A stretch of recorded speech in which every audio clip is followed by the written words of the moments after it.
something that is, I think it's, you guys have seen me mention this many times before, but I made a shift in my trading probably 3-4 years ago where I was locked in on this mindset that the more time structure holds, the more important structure is, right? Has anybody been there? We've got 8 tests of structure. That means it's super powerful. And I guess that's the way the internet teaches it. I'm not sure why I'm not sure if I learned that through Jason Stapleton or random videos on the internet. But I used to think that way for the longest time. And this is the cool part about being adaptive as a trader. As you learn, you have to be honest with yourself. You have to be stubborn as a trader.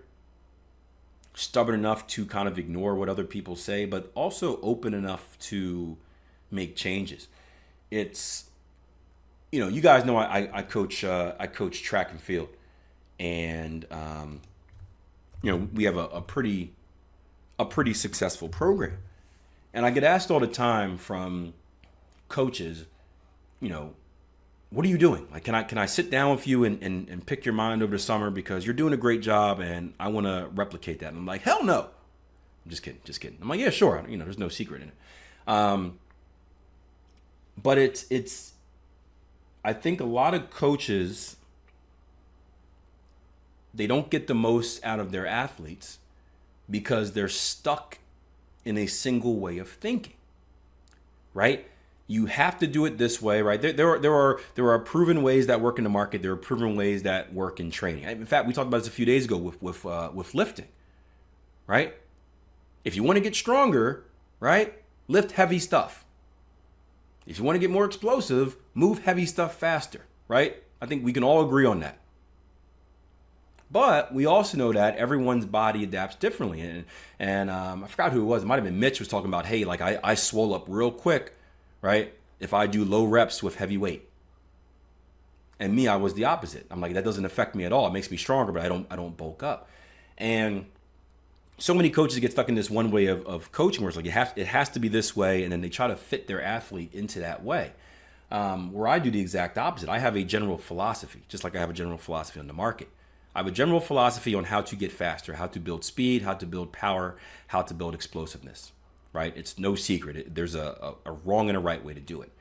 But within that realm, you've got to kind of try things out and fit things to work with the athlete. And sometimes you're going to try stuff that has worked with a million athletes before, and you'll get this one athlete and it doesn't affect them the right way.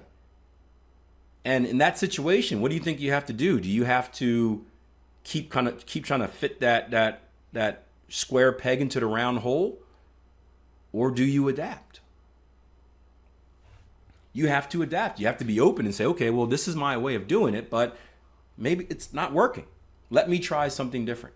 And it's the same way in trading, where it's like you think something for so long, you have these beliefs, and most of your beliefs come from what? Yeah, growth first, fixed mindset. You're right. Yeah, most of your beliefs come from where? Where do most of your trading beliefs come from? They come from someone else, right? Most of them at the beginning stages of your trading, you're not determining your own beliefs. Right? You're not looking at the markets for the first time and being like, supply zones. Yeah, they're pretty powerful. No, you're going off of the internet. Someone on YouTube said, hey, triangle patterns break out this way.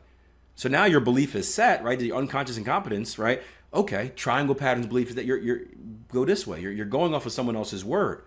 And typically the first person who tells you something, you're going to believe it. Just like your parents growing up, right? Have you guys ever had parents that told you something dumb growing up and you believed it your whole life until you got to your 20s or 30s and you realized that they were lying to you the whole time?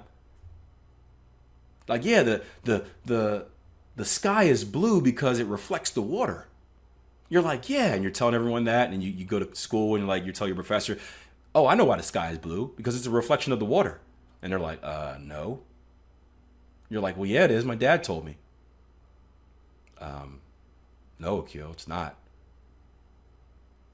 Storms come because clouds are fighting. Yeah, stuff like that. Yeah, and you believe, and then you get to this moment where you're like, you have two choices. You can either be open and be like, huh, You could be curious. Why is the sky blue then? And then you go on this journey of learning and getting the right answer. Or you could be stubborn and be like, no, my dad's always right. You're a liar, right? And you have two choices. Typically, the person that is very stubborn and saying, no, you're a liar, my dad's right, it is because of the water. They have that fixed mindset, and they typically don't develop. However, the person that is open to being curious, the person that says, well, maybe that's not the right answer, and then you go on a journey of discovering the right answer, that's the person with the growth mindset. That's the person that's going to grow drastically. That's the person that's going to improve. So that was the same type of journey I went on, where it was like, for the longest time, someone told me, I don't know if it was the DVD set or a book or whatever, the more time structure is hit, the more powerful it is, right? So I'd look at structure levels and I'd be like, this one was hit 9 times. It's more important than the one that was hit 6 times. And then eventually, I don't know when the change came. I think it was just, hours and hours in the market. I keep seeing these breakouts. And I keep noticing things in the market. I do the whole trade review my day. So I just notice random stuff. And when random stuff starts to happen less random and it becomes more of a pattern, I start digging into it. So I just got curious and I started looking into it, and I started at the same time I'm reading more books and seeing what different sources and different traders I look up to think about it. And I was able to shift my thought process to, structure is very important. It's still the most important part of my trading philosophy. But the how structure is hit is much more important than the amount of times it's hit. And that's where you get stuff like ascending triangles, where it's like, we hit that structure high on an ascending triangle 4 times, but look what's happening on the backside. Real estate taught me good deals don't last, right? The markets are the same way. Good moves don't last in the market, right? The most powerful zones in the market the market doesn't sit there and tickle them, doesn't play around with it for long. No, it's a bump and run. It hits it, it finds liquidity, it reverses right away. It doesn't play around. So that whole journey came from just being open, allowing myself to be curious. And I recommend you guys do the same thing. Even what I'm teaching you guys, what Charles is teaching you, what Jason Greystone is teaching you, right? Question it. Go out and discover it for yourself. You don't have to take our word for it. Now, don't get me wrong, we have a massive amount of experience in the market between all of us here at Tier 1 Trading. I think, almost close to 50 years of experience in the market teaching traders. But always question everything. Be a kid. I love the stage that my kid is at right now because he questions everything. I hate it. I hate it. I'm going to lie. I hate it. It's annoying. But I know it's growth. Why? Why is this? Why is it that? Why does it do this? Why does it do that? All the time, every day. Why does it do this? How do you do that? Why do you do that? And I'm like, gosh, just shut up. But he's growing. He's curious. He's discovering stuff. And his brain is developing because he's getting these answers to these questions that he's learning about the world, this big world that he's just, seeing a very small part of. He's learning about it. And he's going to be better for it. I just give him a YouTube link now. Why? Here, check this link out, man. Darren, drop the link. But be curious, guys. Be curious. Explore. So, back to the point.